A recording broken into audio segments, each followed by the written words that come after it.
Hello students. तो आप सभी से बहुत एक इम्पोर्टेंट बात करनी है। आप सभी के दिमाग में एक चीज, मोस्ट ऑफ द स्टूडेंट्स के दिमाग में एक चीज चल रही होगी कि सर हम लोग पढ़ाई तो कर रहे हैं लेकिन फिर भी हमारे मार्क्स नहीं आ रहे। सर हमारे कॉन्सेप्ट्स तो क्लियर है, जो इम्पोर्टेंट क्वेश्चंस, जो इम्पोर्टेंट टॉपिक्स हमारे एग्जाम में आने वाले हैं उन सबके कॉन्सेप्ट्स तो क्लियर है लेकिन फिर भी हमारे मार्क्स नहीं आ रहे। सर ऐसी क्या चीज है, क्या मिस्टेक है जो हम लोग कर रहे हैं लेकिन हमें पता नहीं चल पा रही है कि हमारे मार्क्स इंप्रूव नहीं हो पा रहे हमारे बोर्ड एग्जाम में। अभी अभी आप लोगों के हाल ही में प्री बोर्ड एग्जाम हुए होंगे।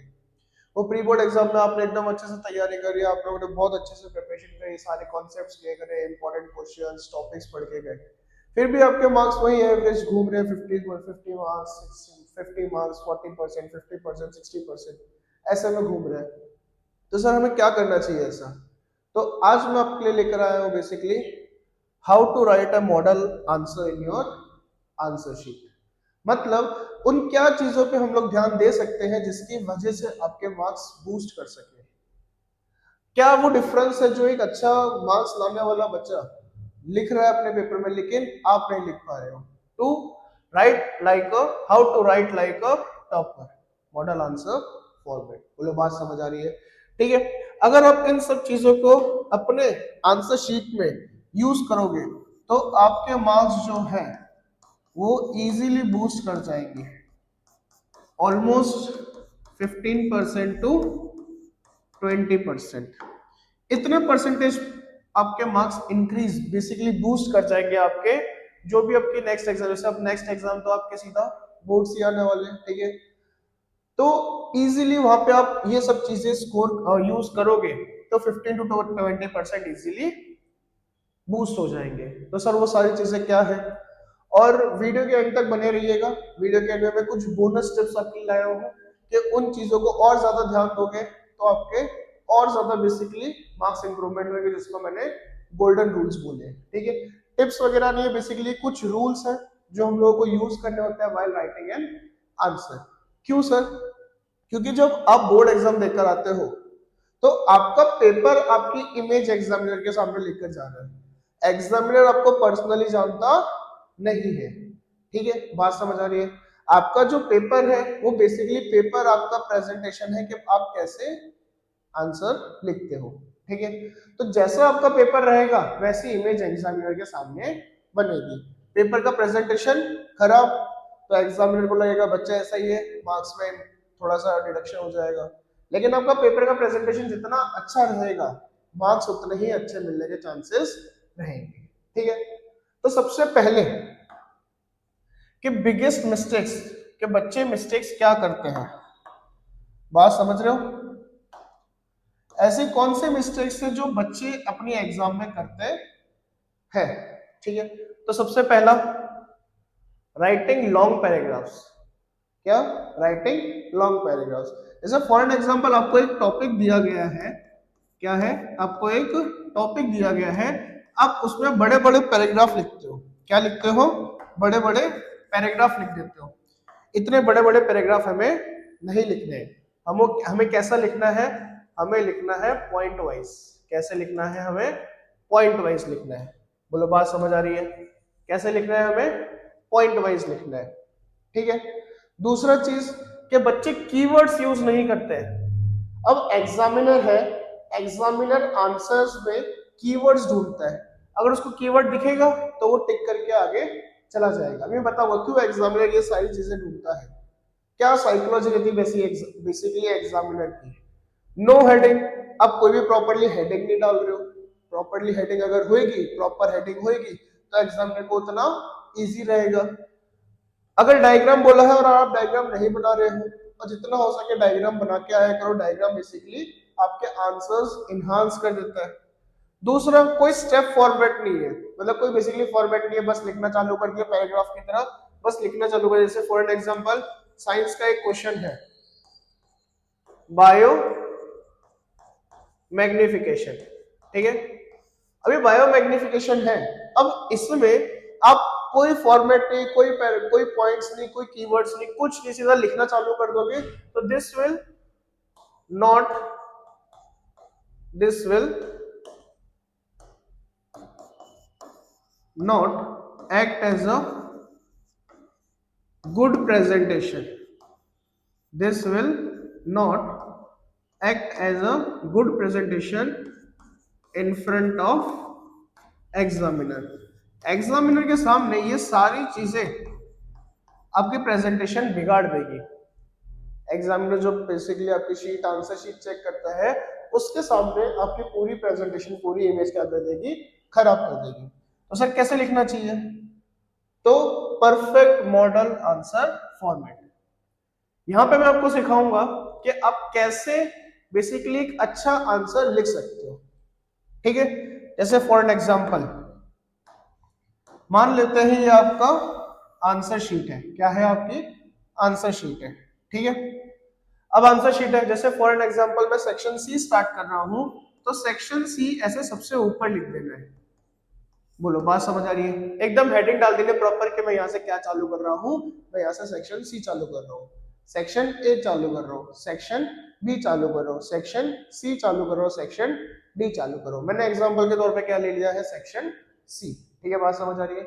फिर आपका जो भी क्वेश्चन नंबर है, क्वेश्चन नंबर यहाँ पे डालो, क्वेश्चन नंबर 29।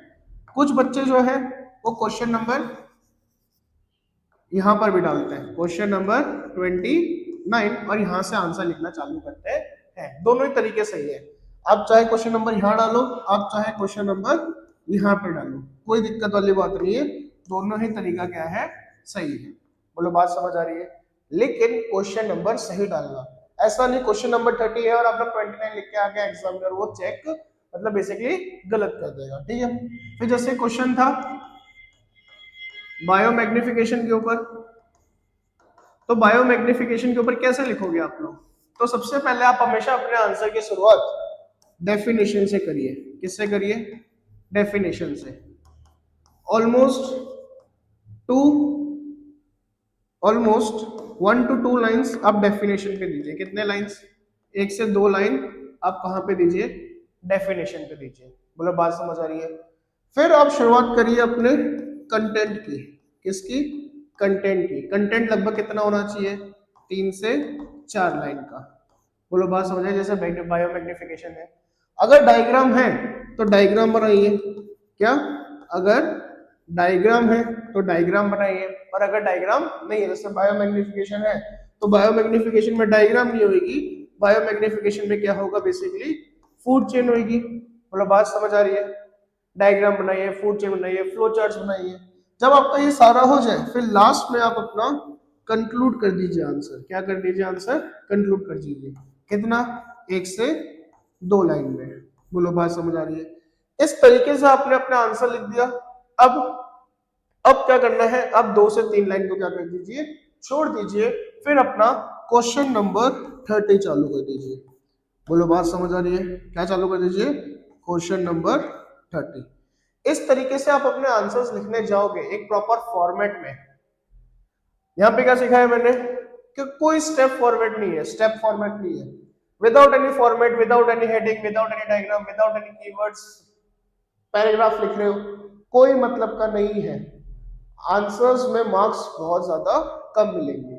लेकिन उसी जगह पे आप अपने डेफिनेशन से शुरुआत कीजिए, फर्स्ट पॉइंट। सेकंड पॉइंट अपना मेन कंटेंट लिखिए, जहाँ पे आपको चीजों को समझाना है। ये भले आप फिर 5 to 6 लाइंस भी कर सकते हो, कोई दिक्कत नहीं, अकॉर्डिंग टू दी मार्क्स आप ये चेंज कर सकते हो। ठीक है, फिर डायग्राम अगर है तो डायग्राम बनाइए, फूड चेन है, फ्लो चार्ट है, कुछ भी है वो बनाइए। फिर फोर्थ पॉइंट में आप अपने आंसर को कंक्लूड करके नेक्स्ट क्वेश्चन पे चले जाइए। और याद रखिए हर क्वेश्चन के बीच में स्पेस होना चाहिए, at least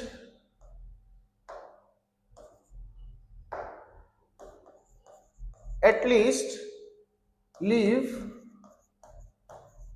2 line between each question. हर क्वेश्चन के बीच में लगभग कितनी लाइन छोड़नी है? 2 लाइन छोड़नी है। बोलो बात समझ आ रही है? कोई दिक्कत नहीं आता? ठीक है, इस तरीके से आप एक प्रॉपर आंसर लिखोगे। ये सभी सब्जेक्ट्स के लिए है।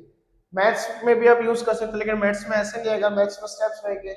आप एसएस के लिए यूज कर सकते हो, इंग्लिश के लिए यूज कर सकते हो, साइंस में यूज कर सकते हो, हिंदी में यूज कर सकते हो।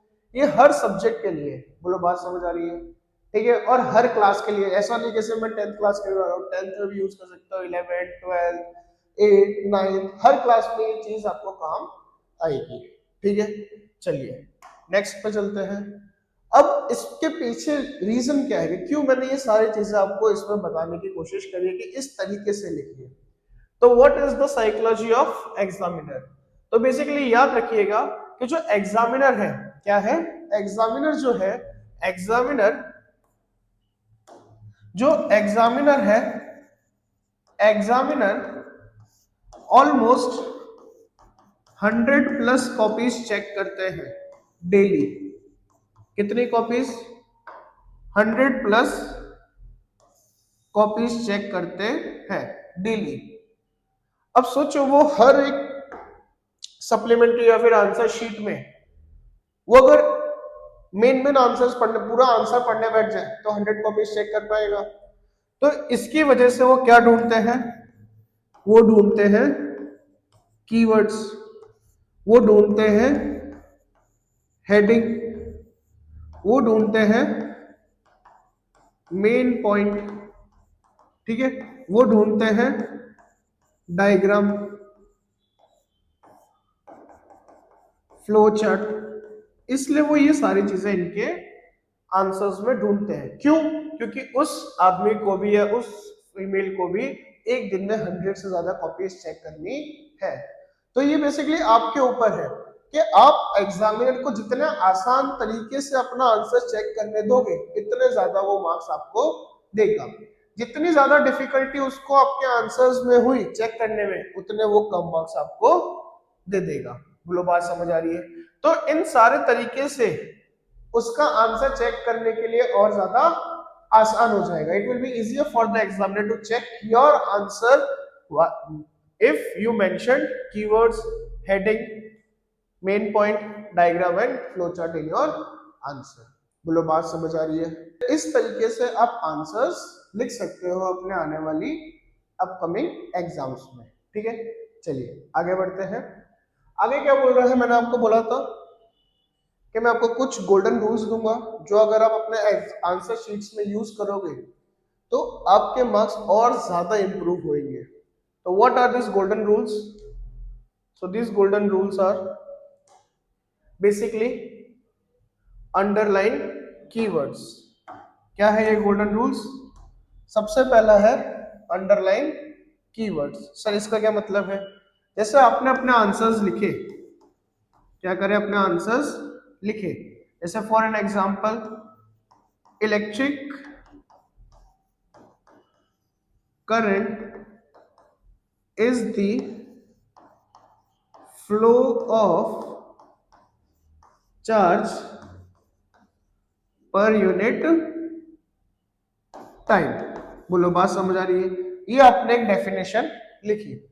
आप इसको क्या करो, अपनी ही पेन से इसको अंडरलाइन करो। क्या? मेन पॉइंट, जैसे कि चार्ज पर यूनिट टाइम। फिर इसके बाद इसका फॉर्मूला होता है कि I is equals to Q by T।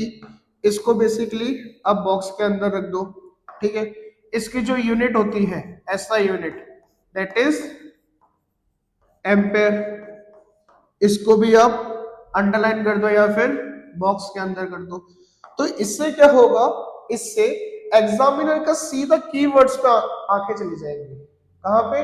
Keywords पे, कि अच्छा बच्चे ने ये सारे कीवर्ड्स लिखे हैं, तो वो क्या करेगा, आंसर सही है, अपने मार्क्स देकर आगे बढ़ जाएंगे। बोलो बात समझ आ रही है? तो जितना आप अंडरलाइन करोगे किसको, कीवर्ड्स को, उतना ज्यादा बेनिफिट आपको आपके आंसर शीट में मिलेगा और इसके से आपके मार्क्स बूस्ट होंगे। ठीक है, नेक्स्ट है यूज हेडिंग। अभी आपको मैंने सिखाया, जितना आप हेडिंग यूज करोगे उतना ज्यादा आंसर आपको, मतलब एग्जामिनर को इजी लगेगा चेक करने के लिए। ठीक है, उसके बाद ड्रॉ डायग्राम्स, डायग्राम्स बनाइए। ठीक है, जितना हो सकता है डायग्राम बनाइए। दूसरा, लीव स्पेसिंग। जितना ज्यादा पेपर आपका कंजस्टेड रहेगा उतना ज्यादा डिफिकल्टी आप एग्जामिनर को होगी चेक करने में। तो leave 2 lines between each question. हर क्वेश्चन के बाद, आफ्टर ईच क्वेश्चन, हर क्वेश्चन के बाद अब 2 लाइन छोड़िए दूसरा क्वेश्चन स्टार्ट करने से पहले, ठीक है। और हमेशा टू द पॉइंट लिखिए। क्या लिखिए? टू द पॉइंट लिखिए। क्यों? अगर आप फालतू की बकवास करोगे अपने आंसर में तो एग्जामिनर को और ज्यादा गुस्सा आएगा और हो सकता है जो आपने सही लिखा हो वो भी गलत हो जाए, ठीक है। तो हमेशा क्या लिखिए? टू दी पॉइंट लिखिए, ठीक है। और एक और पॉइंट मेरी तरफ से लिख लीजिए कि आपका पेपर जो वो नीट एंड क्लीन होना चाहिए। क्या होना चाहिए? Neat and clean. चलो इसके लिए नेक्स्ट प्रश्न देते हैं। आपका पेपर क्या होना चाहिए? नीट एंड क्लीन होना चाहिए। क्या चाहिए आपका paper? Neat and clean. Neat and clean जितना होगा उतना ज्यादा एग्जामिनर को भी मजा आएगा चेक करने से। इसका मतलब क्या है? इसका मतलब है फॉर एग्जांपल आप कोई आंसर लिख रहे हो और उसमें आपने एक वर्ड लिखा जो बल्कि से गलती से क्या हो गया, जो गलती से गलत हो गया, मान लो आपने स्पेलिंग। तो बच्चे क्या करते हैं? बच्चे ज्यादातर ऐसा करेंगे कि इस पूरे को ऐसे ऐसे कट कर देंगे और फिर जाके उसी चीज को दोबारा लिखेंगे।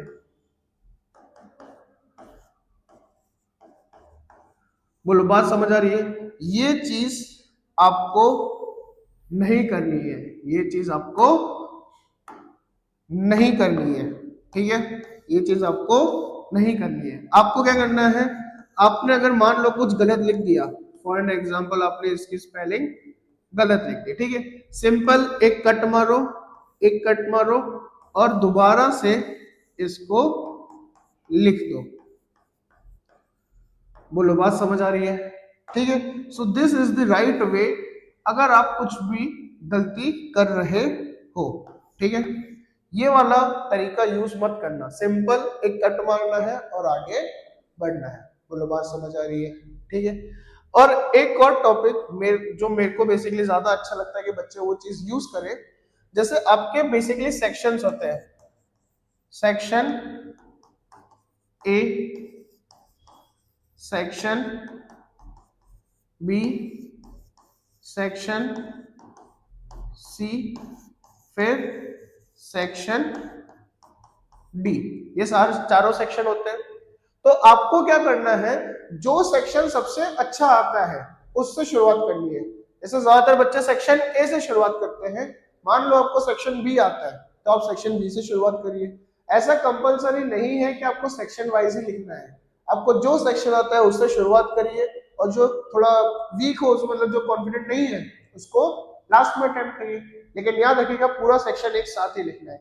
ऐसा नहीं कि अगर इसका क्वेश्चन नंबर 29 है वो नीचे लिख दिया सर लास्ट पेज पे लिख दिया है, ऐसा बिल्कुल भी नहीं करना है। आपको पूरा सेक्शन एक साथ अटेम्प्ट करना है। अगर मान लो कोई क्वेश्चन है जो नहीं आ रहा है लेकिन बाद में लोग ट्राई करना चाहते हैं, उसके लिए उतनी जगह छोड़ दो। बात समझ आ रही है? जैसे सेक्शन सी है वो पहले आता है तो वो अटेम्प्ट कर लो, सेक्शन डी है वो पहले आता है तो वो अटेम्प्ट कर लो। मतलब ये आपके ऊपर है, आपको जो सेक्शन जो जितना अच्छा आता है उससे पेपर की शुरुआत करेंगे। उससे होगा क्या? आपका जो सेक्शन सबसे स्ट्रांग है उससे आप शुरुआत करेंगे तो एग्जामिनर देखेगा अच्छा इस बच्चे के आंसर राइटिंग तो बहुत अच्छा है, मेन मेन पॉइंट्स भी लिख रहा है, सब कुछ इसके आंसर में है, तो फटाफट चेक करते जाएगा। आपके ऊपर उतना ज्यादा पेपर का लोड नहीं रहेगा एग्जामिनर के ऊपर। बात समझ आ रही है कि नहीं आ रही है? तो बेसिकली पेपर जो है ना, जितना आप साफ सुथरा रखोगे, जितना प्रेजेंटेशन अच्छा रखोगे, उतना ज्यादा आपके लिए बेनिफिट रहेगा। बोलो, बात समझ आ रही है? ठीक है। तो एक चीज है कि जितना ज्यादा इजी रहेगा फॉर एग्जामिनर, ठीक है, जितना ज्यादा इजी रहेगा examiner, that will be directly proportional to the marks obtained. जितना ज्यादा एग्जामिनर परेशान होगा आपका पेपर चेक करने में, आपके आंसर शीट चेक करने में, उतना ज्यादा मार्क्स आपको कम मिलेंगे। लेकिन जितना ज्यादा इजी रहेगा for the examiner to check your answer sheet, it will be more beneficial for you to score high marks in your exam। बोलो, बात समझ आ रही है? तो इस तरीके से आप अपने ये पॉइंट्स दिमाग में रखना और जब आप आंसर लिखने बोर्ड में जाओगे तो काम रहना, ज्यादा स्ट्रेस मत लेना, बहुत अच्छा पेपर जाएगा। खाली इन पॉइंट्स का ध्यान रखना क्योंकि ये पॉइंट्स तभी काम आएंगे जब आपने पढ़ा होगा। और आप सब अच्छे से प्रिपरेशन कर रहे हो। बोलो बात समझ आ रही है? अपने ऊपर भरोसा रखना, ठीक है। So that's all for today, all the best for exam. जय हिंद, जय भारत।